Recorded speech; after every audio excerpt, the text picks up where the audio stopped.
Ganpati recording studio Kaiserganj. DJ Manish सक्सेल।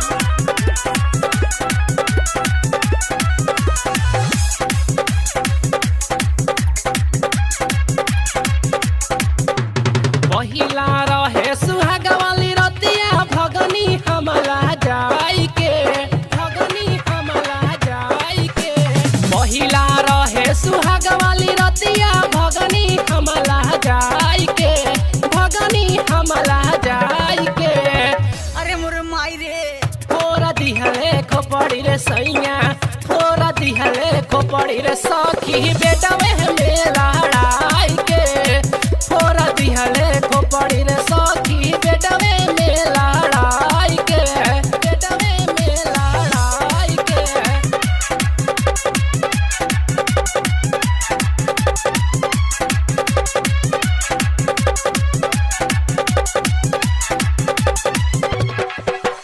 DJ Manish सक्सेल।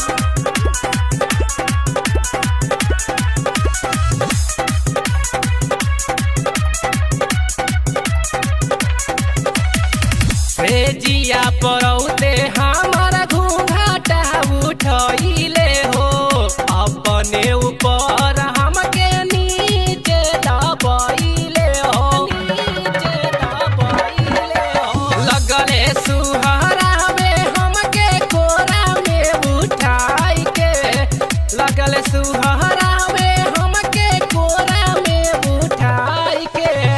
फोरा दिहले खोपड़ी रे सखी, फोरा दिहले खोपड़ी रे सखी बेटवे में लड़ाई के। बहुत दुखाता ये सखी। फोरा दिहले खोपड़ी रे सैया, फोरा दिहले खोपड़ी रे सखी बेटवे में लड़ाई के। फोरा दिहले खोपड़ी रे सखी बेटवे में लड़ाई के, बेटवे में लड़ाई के।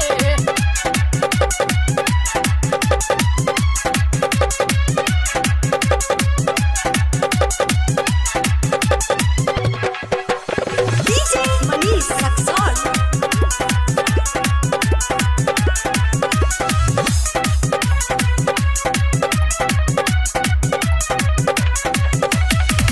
एने ओने भगनी सैया धैले हमके जाबरी, भर पांजा पकड़ी सुताइले हले कगरी, सुताइले हले कगरी।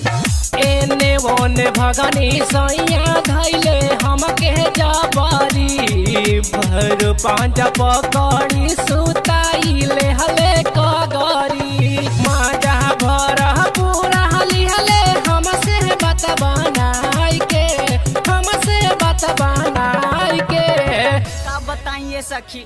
फोरा दिहले खोपड़ी रे सखी, फोरा दिहले खोपड़ी रे सखी बेटवे में लड़ाई के। फोरा दिहले खोपड़ी रे सखी बेटवे में लड़ाई के, बेटवे में लड़ाई के।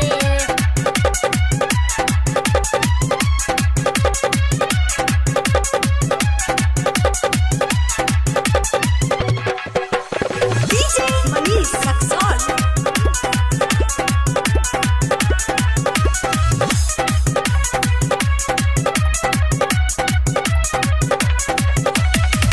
जय सिंह लहरी मरद मिलल बाबा वाली, सट के सटा के चूसस होठ हवा के लाली, होठ हवा के लाली। जय सिंह लहरी मरद मिलल बाबा वाली, सट के सटा के चूसस होठ हवा के लाली। रख दे हले संतोष हमारा फूल देहिया ई फूलाई के, देहिया गुल फूलाई के। हम न जाइब रे। फोरा दिहले खोपड़ी रे सखी, फोरा दिहले खोपड़ी रे सखी बेटवे में लड़ाई के।